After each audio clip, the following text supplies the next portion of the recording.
Welcome to Regulate and Rewire, an anxiety and depression podcast where we discuss the things I wish someone would have taught me earlier in my healing journey. I'm your host, Amanda Armstrong, and I'll be sharing my steps, my missteps, client experiences, and tangible research-based tools to help you regulate your nervous system, rewire your mind, and reclaim your life. Thanks for being here. Now let's dive in. Hey friend, welcome back to what is technically part 2 of my New Year's Eve mini-series. And I say technically because for some of my series, you definitely want to listen to them in order. This one, it's going to be a 3-part mini-series. You can come to any of these episodes, none of these episodes, listen to them out of order. They're all going to be independent, but around this theme of kind of New Year's. So part 1 last week was a guided experience to help you complete your year more intentionally from a body-based regulated place. It was an abbreviated version of what I led at this year's annual New Year's Eve Circle event. So if you're new, that is a free annual event that I run every year, just a few days before New Year's Eve. And part of that event is we always just reflect on things that we want to release as we are heading into this new year, or as we're looking into this new season of healing. What are the patterns? What are the things that are holding us back, keeping us stuck, that we want to let go of? And many of the folks at this year's event had been there before. So this is my 6th year, I think, 6th year hosting that free community event. And at some point in the New Year's Eve Circle, when they were writing the things down that they wanted to release, I had somebody ask, like, what if I'm writing down things that I know I'm not going to release, or I know that I can't release yet, but I wish that I could. And I had a beautiful opportunity to be fully transparent and share with them that some of the things that are on my list to release this year are some of the same things that I've been writing every year for the last 6 years that I've been doing this event. And I just feel like it's so important to normalize that letting these things go, breaking down old patterns, releasing things, it's not something that's just going to happen because you write it down on a piece of paper and like light it on fire. And as I was sharing this, there were so many people in the chat like, thank you for saying this. That actually feels really freeing to hear. Some of the things are the same this year as they were last year, and I was feeling bad about that. And I just was like, yes, like we need to talk about that, because what I think, well, nobody told me, but I think what so often we don't hear about healing, about growth, about this whole new year, new you thing that floods your feed is that some patterns are so deeply woven into our nervous systems, into our daily lives, our relationships, that we are going to be gently untangling them for years, and maybe in some ways, in some areas of our healing, for the rest of our lives. And that's not failure. It's not because I'm not working hard enough or doing it wrong. It's just being human. I also had a client recently. She's like, man, I thought I got over this. Or I feel like my healing lately has been 2 steps forward, 3 steps back. I'm like, yeah, welcome to the club. Sometimes healing just feels like that. And me being as candid as I was with her, she goes, oh, really? Like you've been through this too? I'm like, yes. And like you heard last week at our event, I invited people to share like what they're releasing. And it was, things like self-doubt, rushing through life, having to do it all because I can't trust anybody, mom guilt. And the one that, just got me, because for so long, and parts of me still hold this paradoxical fear of being too much and also not enough. And I think like 15 people hearted that comment. This is what happens when we stop pretending like we have it all together. When we stop performing our healing and we actually start living it. When we show up in spaces where it is safe to be our broken parts of ourselves. Someone shared about an abusive relationship and immediately, we're here for you. You're not alone. Like you're so brave. You're so strong. I saw a post. I'm going to tangent for a minute, and then I promise I'm going to come back to sharing some of the things that I'm releasing. But it basically was like the healing culture, the wellness space has made healing the new hustle. You have to heal in a performative way. You have to share about it. You have to be able to like show linear progress with your healing. And yes, I share my healing. I share my hiccups. I share all of that pretty publicly here.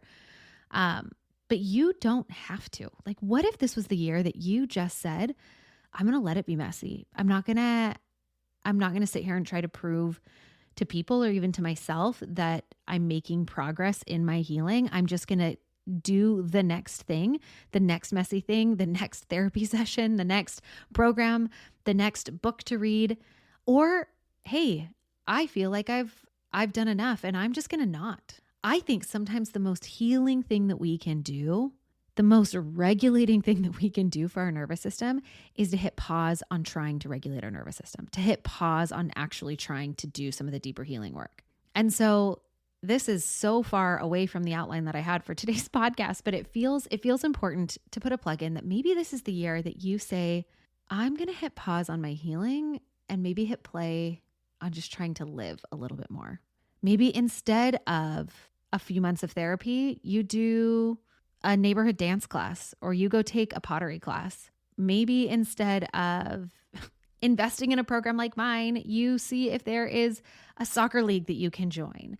And maybe you do decide that this is the year that you go to therapy or go deep in therapy or join a membership or a program like I have. What I just want to give you is whatever permission you need it to be. Is it the permission to step back from in really still in effort to heal, or the year that you have permission to fully step into active efforts to heal? Just let it be. Just let it be what it needs to be, friends. Let yourself be in places.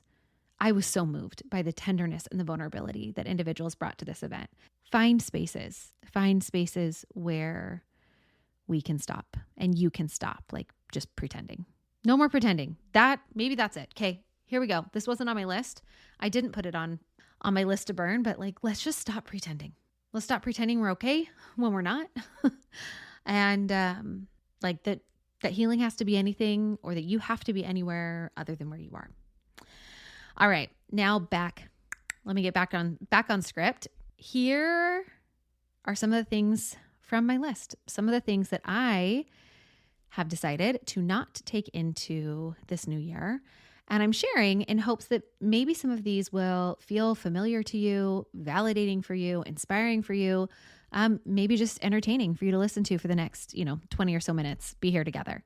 So the first thing, and this was the top of my list immediately. I am ditching my addiction to urgency. Like that feeling where everything feels like it needs to happen right now. So often I have this feeling in my body that cannot tell the difference between responding to an email and running from a tiger. In getting an email that's like, hey, did you get to this? And being like, oh my gosh, I'm the absolute worst. How could I have let this sit in my inbox so long? It's like, no. Like, thanks for, I have tried in the last handful of months to say thank you more often than I'm saying I'm sorry. So often it would have been like, I'm so sorry I missed it, Hey, thanks for your patience with me. That has made a big, big difference for me personally in feeling like I'm constantly behind. I constantly have to catch up. Oh my gosh, there's so much I have to apologize for. Like, no, thanks for being patient with me. Because the reality is my life does not revolve around the person whose email has sat in my inbox for 2 weeks. Right now, my life revolves around 3 tiny tyrants more than anything. And I'm doing the best I can to show up in every other area of my life. So this addiction to urgency is something that has been so hardwired into my system for now, probably the last 20 years. And the reality is it served me when I needed to survive certain seasons, when I needed to prove myself, when I needed to hustle my way to safety and security. But I'm in a different season of my life now. I have a newborn. I have a business that is sustainable. I have a nervous system that is begging me to remember that not everything is urgent. Most things can wait. The world is not going to end if I don't respond immediately. But the thing I realize with this one is that I actually won't ever get away from that urgency rat race if I keep so many things on my plate. And so this is where this year I've decided I'm actually putting my money where my mouth is. And I have just hired an OBM, which is an online business manager. This will be my most expensive admin hire to date in my business. But I got to the point where I looked at the way that I want to show up as a mom, the way that I want my business to feel for me. And it feels like such a privilege to be in a place where I can do this. And just to say, I'm not doing it. I'm not trying to do it all anymore. And I'm going to pay somebody to take a lot of that off my plate this year. And on that note, another thing that I am not taking is the belief that my worth is tied to my productivity. If you've been around, you know I have talked about productivity-based self-worth for years here on the podcast. And this one is sneaky. And this is one of the ones that's been on my list for years now. And it shows up less big than it used to. But this year I've noticed it showing up as like, oh, just one more episode edit at like 11 p.m. Or I should be doing more. Meanwhile, I'm literally feeding my baby with my body. Like, what more should I be doing right now? There's the quiet guilt sometimes when I'm resting or feeling bad about ghosting social media for weeks, which has happened a number of times this year. So here is what I know intellectually, but my body is still learning. Intellectually, I remind myself often, I matter even when I'm not productive. I matter even when I'm not productive.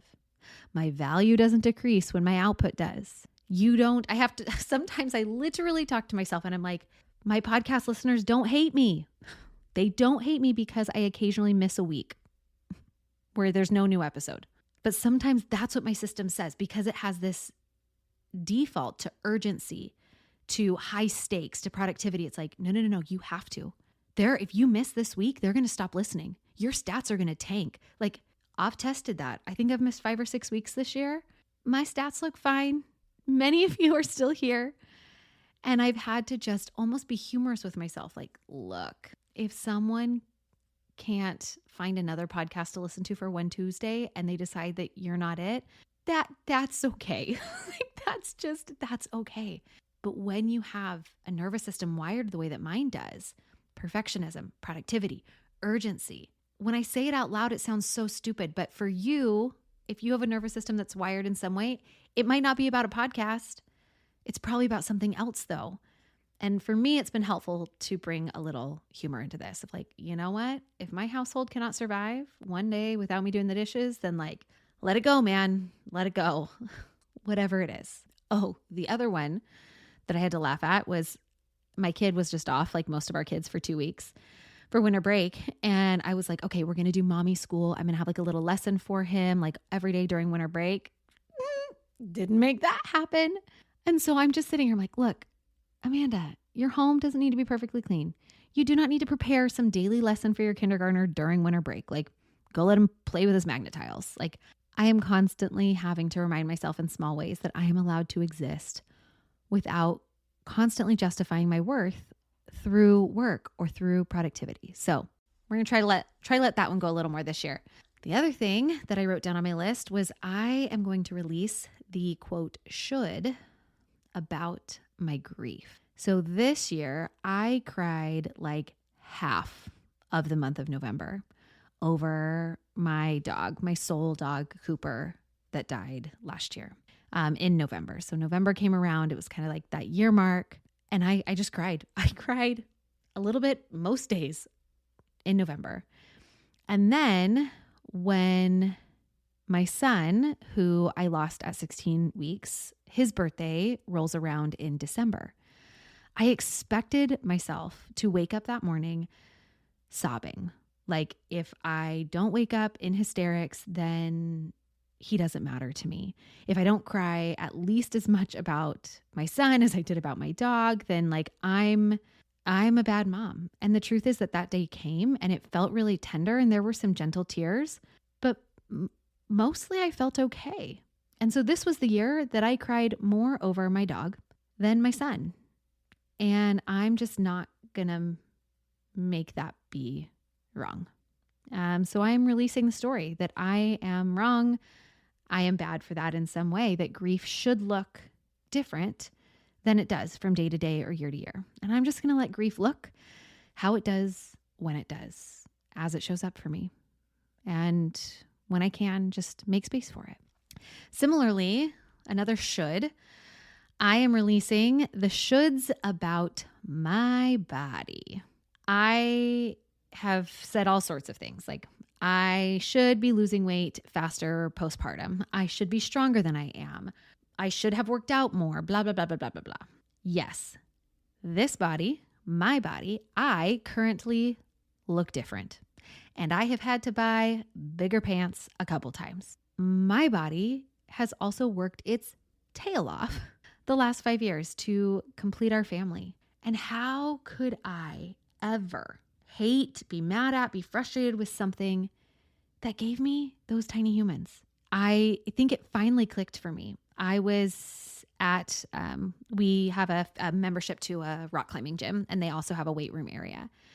And my husband was with the boys bouldering, and I was in the weight room, and I was wearing my daughter. I had her strapped to me, and I was doing some squats at the barbell rack. For those of you who don't know, I have a long history of competitive athletics. Again, if you've been around, you've heard me talk about that. And I just looked in the mirror and I was like, my gosh, you were doing back squats wearing your daughter. Like, what a rad thing to be able to do in this life. And I can only do that because of this body. So I'm like, I'm going to be done. Yes, I want to do the things that I need to do to feel fitter, to feel faster, to feel stronger so that I have more energy in my everyday life. And I am just going to trust that my body's going to do it at its own pace, in its own way. And in the meantime, I'm just going to thank it for growing these babies, for holding me through some of the most unimaginable losses, and carry on. I'm so tired of thinking that I'm supposed to look in the mirror at a body that is different than I ever thought my body would look and not like it. I'm just done. I'm done not liking my body. Maybe you want to be too. All right, next one. I am letting go the emotional responsibility for how people receive my truth or experience of something. Now, I'm going to repeat that because it's a mouthful, and this might be a little niche to me right now. So if it doesn't land for you, that's okay. I'm letting go, taking on the emotional responsibility for how other people receive my truth or how I experience something. If I am in a relationship and I am constantly met with defensiveness or dismissiveness when I offer feedback about that relationship, that friendship, whatever it is, I am going to learn to just let it be. I am no longer going to be twisting myself into a pretzel to try to help not you in you, but like you, the person that I may be in relationship with where this is showing up. I am not going to twist myself into a pretzel to try to help you understand why my feelings are valid or how something you said or did missed the mark and was hurtful. If you are not willing to step into repair, I am no longer going to keep asking for it. I'm also probably not going to keep pretending that it's just like, fine, no big deal. One of the things that I have learned in therapy over the last year is that I have an a few intense overfunctioning patterns, which again, at this point, friends, shouldn't be a surprise to any of you. But one of the things that she has helped me to see is that it's not just in my work that I overfunction or in running my household that I overfunction, but she's helped me to see the ways that I also overfunction relationally and emotionally. So I am often adjusting to anticipate and keep other people's needs met. I am even empathetic to the point of self-abandonment. And maybe I think we'll do a podcast on that because I feel like empathy. Yes, you need empathy. But empathy to the point of self-abandonment, I think, is why so many of us are left feeling anxious, feeling completely burnt out and shut down. And in a lot of places, I'm tired. I am tired. So I will be working with my therapist to let that go. And actually, on this note, in case that was like maybe a little too niche, she shared with me just today. So complete verbal raw processing. She was like, I've been trying to come up with like a really easy, tangible analogy-based way to help people understand what happens when somebody is not taking accountability or stepping in. And she said, imagine you're at the grocery store. Imagine you're at the grocery store and you're in line and somebody backs up and they step on your toe. And you look at that person, you're like, hey, like you stepped on my toe. And that person goes, well, no, I didn't. I was just backing up. And you're like, okay, like I can understand you didn't mean to step on my toe, but you still stepped on my toe, like, and it hurts. And this person doubles down and is like, well, whatever, like, no, I was just backing up and like your toe was just there. And what? Just say, hey, sorry. Intent and impact were different. Did I intend to step on your toe and hurt you? No, I didn't. But you did step on the toe and it hurt. And one of the things that I will often do is I will engage that person. And I'm like, if I can just say it the right way, if I can use the right words, or if I can use the right tone, then they will see they did step on my toe and it did hurt. And they're going to say sorry. I'm just not saying it right. Instead of that person is just not capable of taking accountability for whatever reason. That's what I mean when I am saying I am not going to twist myself into a pretzel. I am not going to continue to overfunction emotionally and relationally. Like, okay, man, you did step on my toe and it hurt. And they can come back with a, no, I didn't. Okay, right? See, there's a difference. There's a difference between, okay, like my reality, I don't need to convince you of my reality for it to be real and to be valid. And I have spent so long with so many people in my life being like, hey, this is why I'm allowed to have the feelings that I feel or the needs that I have. And I'm just going to get really, really good this year at validating my own feelings and figuring out how to meet my own needs and reallocate some of that energy. Okay, moving on. The thing I'm the most excited about releasing this year is my phone addiction. My phone addiction. I will not be taking my phone to bed or having it in my pocket between the hours of 3 to 7 when I am mostly in my mom mode. One of the things I want to do this year is to build like a cute box to go on our wall, kind of as a decoration, but to put my phone in it and to start treating my phone like an old school house phone where it's not in my pocket. It is not calling to me with notifications or with buzzing or just with how many times we just instinctively reach for our phone. It is going to be in a place on a wall in my home, and I get to choose to go to it. And if I have to call people back, I have to call people back. If I'm delayed again, this echoes, it's not that urgent. It's probably not that urgent. And actually, to help me with this, I recently bought something called a brick. So it is this little device that you can set settings with the app to lock you out of certain apps and things at certain times. And then it's a physical device. So let's say I want it to kick me off Instagram at 3:00, which is when my kids are home from school and I step out of work and into mom mode.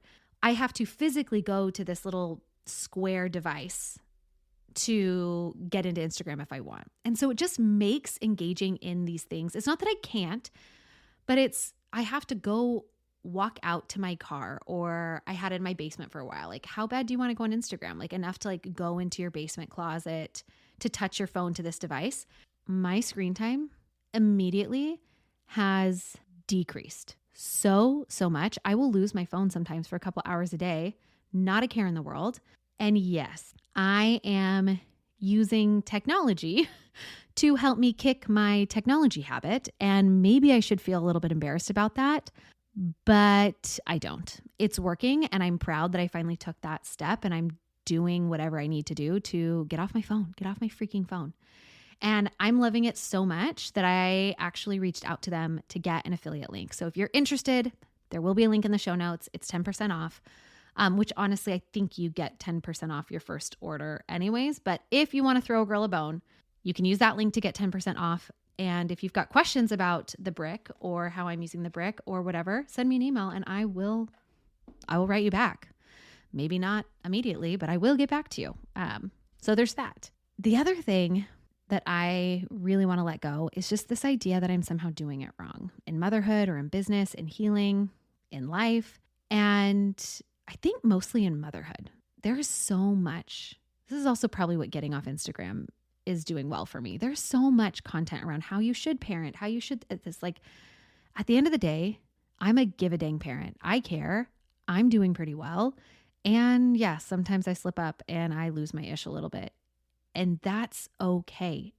But the internet has me thinking that I shouldn't and that I'm not, or certain people in the nervous system healing space who at one point we had the same follower count and now they have like 200,000. And I'm like, what? How did they get there? And I'm still here. And the truth is, we are all doing our best with the nervous systems we have, shaped by the experiences we've lived through, with the resources available to us in this moment and the choices that we're making.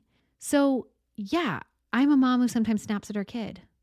And sometimes I spiral out about work things, or I get triggered by things that I thought I had healed. But I am giving myself just major permission to not make that mean I'm doing something wrong. Like it just is. Yeah, you were touched out and you freaked out.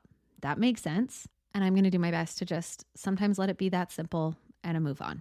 And this one's another little bit unhinged and off script, but I'm really proud of how much time I spent this weekend scrubbing my walls. So I am not taking dirty walls with me into this new year. And no, that's not an analogy for anything.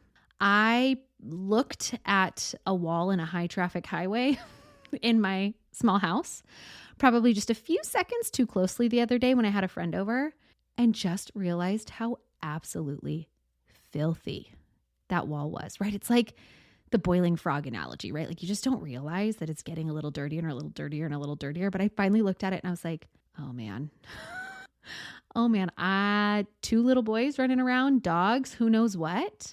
So I don't know who was supposed to tell me that adults sometimes have to wash the walls in their house. But the thought of washing my walls has not once ever crossed my mind. And, but it did now. So maybe you don't need to wash your walls. I needed to wash mine. So with a good few dedicated hours and the recruitment of my 5-year-old this weekend, they're about halfway better. So we're trying. It's a work in progress. I also bought one of those like steam cleaner things for like the baseboard. Okay, that made it way more fun. So if you're like, oh, Amanda, I didn't know that I needed to clean my walls, and now I do. Steam cleaners, really fun. Magic erasers, made it way, way easier. And a 5-year-old. If you've got a 5-year-old, maybe a 6, 7, 8-year-old, you could get them down with it too. He had a blast. He thought scrubbing the walls was really, really fun. So that's it. Those are some of the things. I have some others, but those are the ones I'm going to share with you today that I wrote down on my list and that I burned at my New Year's Eve Circle event. And again, I want to just remind you, if you are going to take some time and really reflect on like, what is it that I want to release? What are the patterns no longer serving me? Write them down. Write them down. But also, it's not magic. It's not magic. You are not going to wake up tomorrow completely free of people pleasing or perfectionism or nail biting or shooting on your grief or whatever pattern it is that you've been carrying around.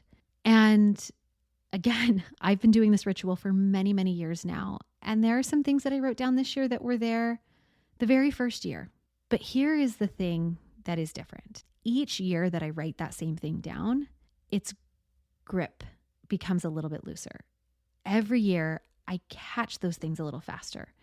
Every year, I have a little bit more capacity to choose differently, to do differently, to repattern. Putting pen to paper, writing these things down helps to build awareness around these patterns. And in my opinion and my personal experience, is it also helps to drain the shame around them. What we aren't willing to see holds so much shame. What we're not willing to name, to speak, oftentimes holds so much shame. So talk about your dirty walls and your shoulds on grief and whatever it is. That is what nervous system work actually looks like. Not these big dramatic transformations, not new year, new me, but this slow, patient, compassionate untangling of patterns. That patterns that you have for a good reason, patterns that kept you safe and served you at one point. And now you're seeing that they don't anymore. This releasing, this letting go, it looks like writing perfectionism on your release list 3 years in a row and noticing that this year you let yourself publish that imperfect podcast or post, that you asked for help, even though it felt uncomfortable, that you went to bed with the dishes in your sink, that you didn't berate yourself for snapping at your kid. You just let it be a human moment. These are the small and quiet but revolutionary moments in our healing that come from saying, I'm willing to see. I'm willing to acknowledge. I'm willing to give space for what I maybe don't want to keep anymore. All right. There's no 3 takeaways today, just this invitation to look and think about some of these things. Now, next week is the 3rd and final part of this New Year's mini-series, where I am going to talk about why New Year, New Me doesn't just not work, but how it can, for many of us, actively work against our nervous systems. And it also works against nature, at least if you live in the Northern Hemisphere right now. And I know I have many, surprisingly many listeners, especially in the Australia, New Zealand space. So I know for you, it's not winter, but for us in the Northern Hemisphere, it is. It is still time to stay bundled, to hibernate, to move steady, to move slow, to be reflective. Spring is the time to set the goals and find the energy. Right now is the perfect time to do what I invited you to do here, to sit and to reflect. So next week is all about no new year, new me, at least not yet. And then I'm going to share some suggestions about what you can do instead. All right, friend, that's it for today. I am sending so much hope and healing your way. Thanks for listening to another episode of the Regulate and Rewire podcast. If you enjoyed what you heard today, please subscribe and leave a 5-star review to help us get these powerful tools out to even more people who need them. And if you yourself are looking for more personalized support in applying what you've learned today, consider joining me inside Rise, my monthly mental health membership and nervous system healing space, or apply for our one-on-one anxiety and depression coaching program, Restore. I've shared a link for more information to both in the show notes. Again, thanks so much for being here, and I'll see you next time.